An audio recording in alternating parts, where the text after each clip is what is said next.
Kind of leads us to like the next point, which is, one of the challenges is communication.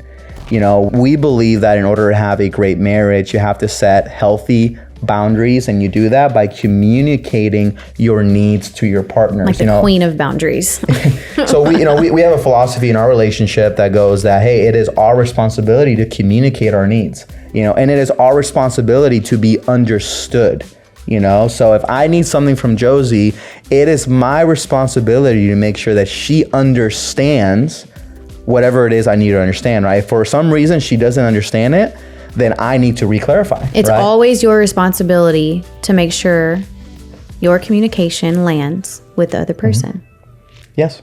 And it's good because you need to have communication. One of the challenges I had was I was afraid to speak my mind when we first got married. When we first got married, I had this mindset that I was like walking on eggshells because I'm like, well, I don't want to say what I really feel because what if I piss Josie off? Yeah. What if I upset her? What if, it creates this chain? And then I had to come to a place where I'm like, you know what? I have to accept whatever may come if for me to communicate what I need. So if I'm feeling some type of way, if Josie did something that maybe upset me or whatever, and I just feel like I need to get it out, because what happens when you communicate in any relationship, you just feel better, right? You don't want to harbor resentment in you. You don't want to harbor some negative thought. You just want to get out in the open. And how cool is it to have a marriage that, okay, so let's say, John, you have you and your boys, right?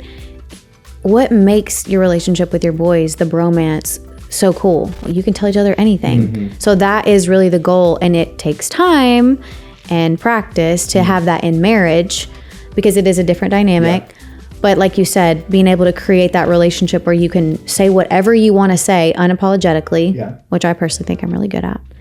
And you are. And I've discovered that a lot of women are, like, for them it comes more natural. Where I want to help men is in reclaiming their voice and their authority in their relationship, because there's actually, I believe this for a long time. You and I have never talked about this, and I would love to gather your thoughts on it. But there's a saying that goes, happy wife, happy life.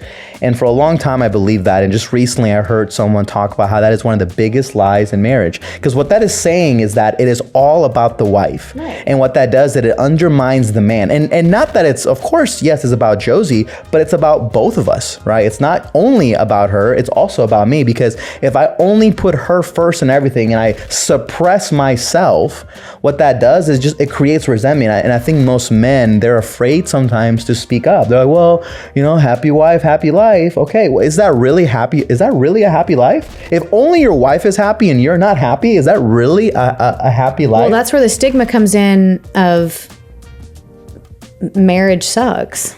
Yeah. Because men feel like they're trapped. Men feel trapped. Men feel like, oh, my days of freedom are over. And I feel more free today than wherever, Like I remember when I recently I got into poker, and I thoroughly enjoy the game. I think it's a fun game. And I remember when I first started to play, I felt like I had to ask permission to play, right? Because, happy wife, happy life.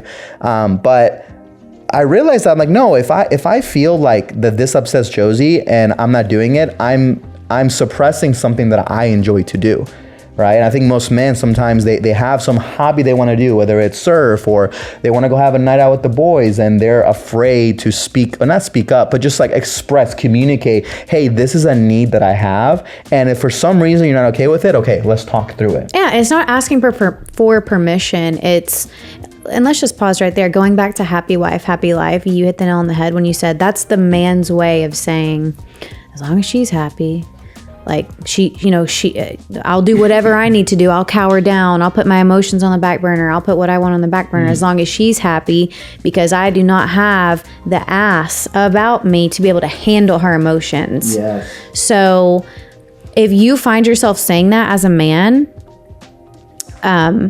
you're really going to want to lean in, because you want to check your masculinity and how you're showing up in your marriage. Because if you say happy wife, happy life, that means your wife comes first. That means she is the end all be all, and it's all about what makes her happy.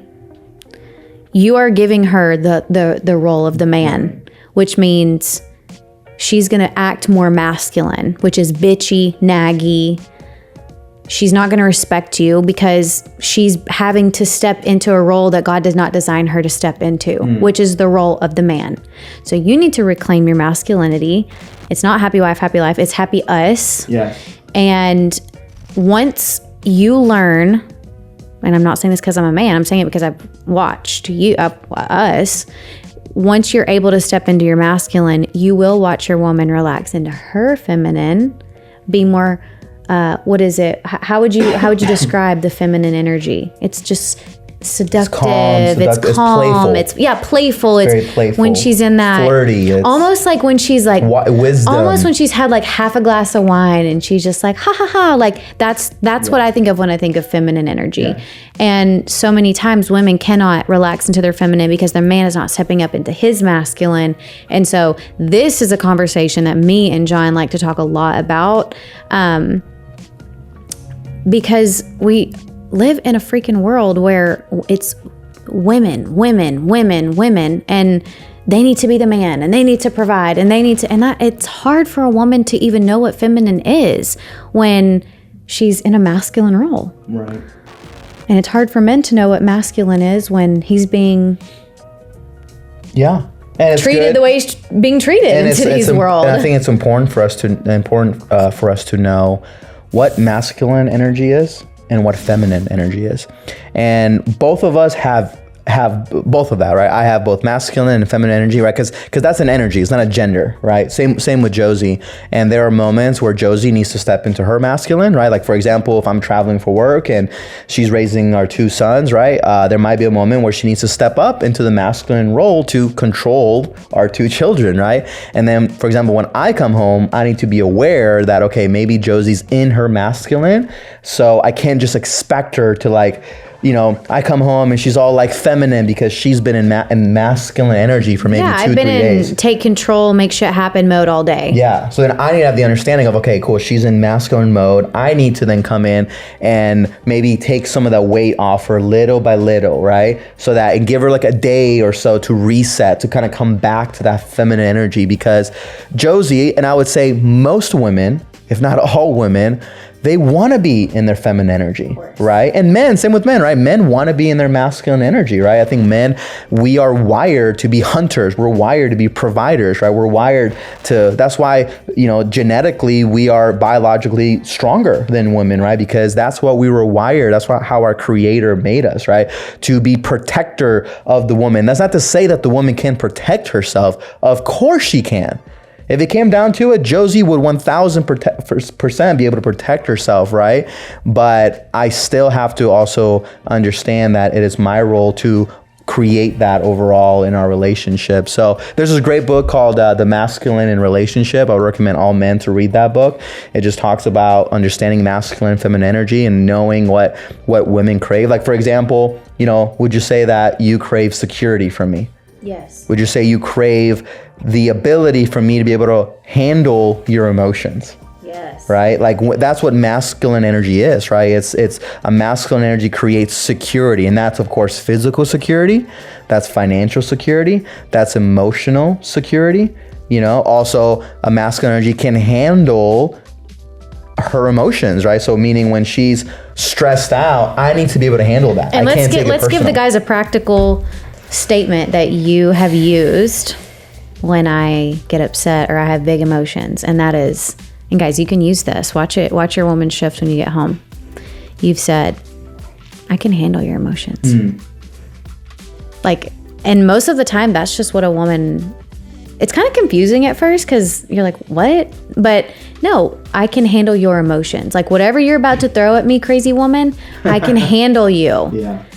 Not let me cower down and let me get reactive, because that is actually what you used to do, which everybody does that. Most people are reactive. Most people are in a reactive state. They're not in a proactive state. That is one thing John used to do when we got married, like any man probably does when he first gets married, is I would have a big emotion, and John, instead of just receiving it, listening to it, I'm not saying get beat up by it, I'm not saying be disrespected, but instead of just receiving it and listening it and taking the blow, for lack of a better term, he would just react. And then that's when argument starts, et cetera, et cetera.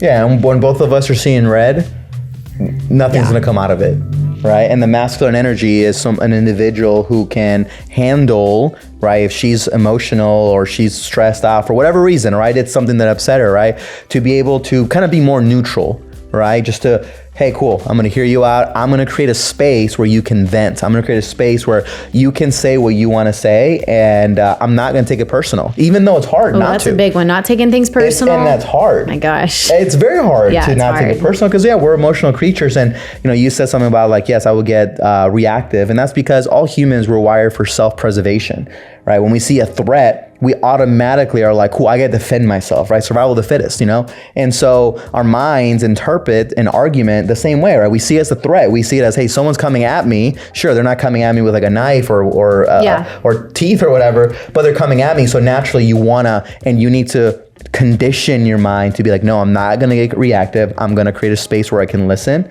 where I can get really good at asking the right questions and to understand why she's feeling the way she's feeling. And I've realized that when I do that, usually I don't gotta do anything else. The problem kind of works itself out. And that's another myth too that we men believe, is that we have to fix everything. Oh yeah. And our women is not looking for us all the time to fix everything. I remember when we would fight, in my mind, I'll be like, okay, it is my responsibility to fix this. I have to fix it. And a lot of the times, what you're wanting from me is just to listen. To listen. I mean, if there's anything that I've learned from, coaching, is be more available to listen than you are to speak. And you're right. Most of the time, if somebody is upset, they just want to be heard. They just want, when we say create space, if you can literally imagine opening up a space where somebody's words can just flow and land, that is most of the time what your partner is wanting. And something really good that, we do is, if John, has something he needs to say, I'll say, are you looking for feedback, or are you just wanting me to listen to you? Wow. Because a lot of times we respond when the other person's not looking for a response. They're not looking for your advice or your wisdom. They're just looking for, hey, I just need to get this off my chest. I actually don't want you to say anything. I don't need to hear you. I just need a safe space where I can say what I need to say. Yeah, and in case you guys missed it, that's a great practical thing to do in a relationship, is like before you give feedback, kind of in a way ask for permission. Be like, hey, cool, you're telling me this. Are you looking for me to give you feedback or just listen? Yeah. And I know for men, a lot of times, Josie's just looking for me to listen, but listen intently, right? And listen with genuine ears.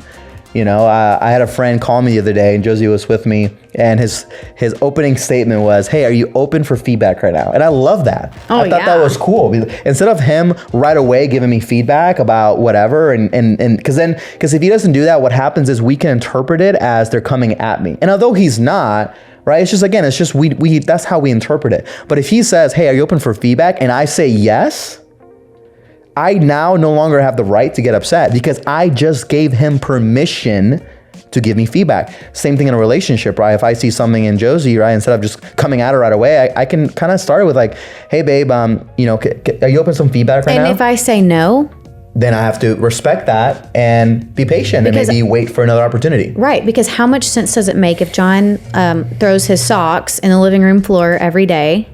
LOL. All men do that. They really do. Even our boys do it. Want to come at him and say something, which, by the way, does not bother me at all. It really doesn't. But let's say John's had a really hard day at work. John's just been on 10 phone calls, and John's got a lot going on, and he's just not in a space where he wants to talk about him throwing his socks on the floor. But I don't ask him. That could start an argument. That could, or make you feel some type of way. So, like we said, a good practical way is, hey, John, are you open to receiving feedback about something that's kind of frustrating me? Right. Yeah, I am. I'm open. Let's hear it. Or no, actually, I'm not right now. Can we talk about it in a little bit? Right. This is a really good way to communicate. Yeah.